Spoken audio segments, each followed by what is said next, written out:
So in this video, I'm going to give you just a quick summary of how you're going to analyze the data in your experiment. So remember what we're trying to calculate. We're trying to calculate the heat either gained or lost by the water. In our case, it's either the warm water or the cold water.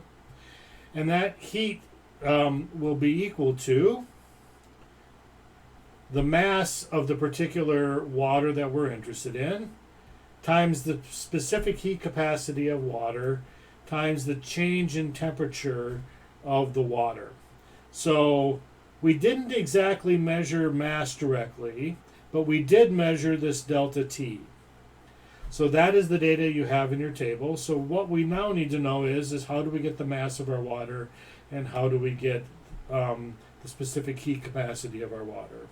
Well, the specific heat capacity we're simply going to tell you.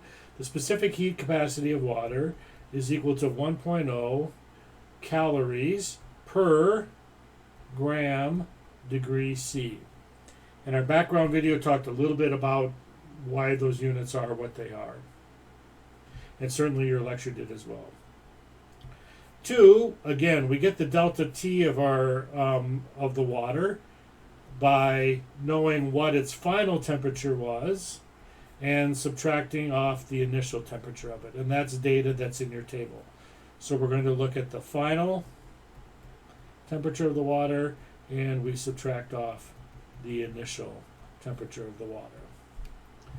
As for the mass, we didn't give you a scale, and so you didn't really measure the mass of the water. So to get the mass, we're going to have to do something else, which is to rely on the fact that the mass can be related to the density of the water, which in physics we would use the Greek letter rho, times the volume of the water. Well, the volume you measured in using their cup, and we were telling you to be careful, we're going to have measured our volume in units of milliliters. And so to calculate the mass of the water, we rely on the fact that the density of water is 1.0 grams per milliliter, which you then multiply by the volume of your water in milliliters, which will give you the mass of the water.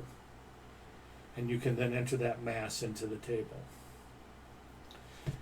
And so for our experiment, it's going to be a simple matter of, for the cold water, plugging in the various values of mass, specific heat capacity, and change in temperature for cold.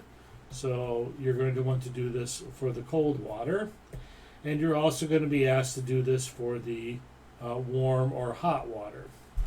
Now again, make sure that you're using the appropriate masses and you're getting the correct temperatures to do this calculation.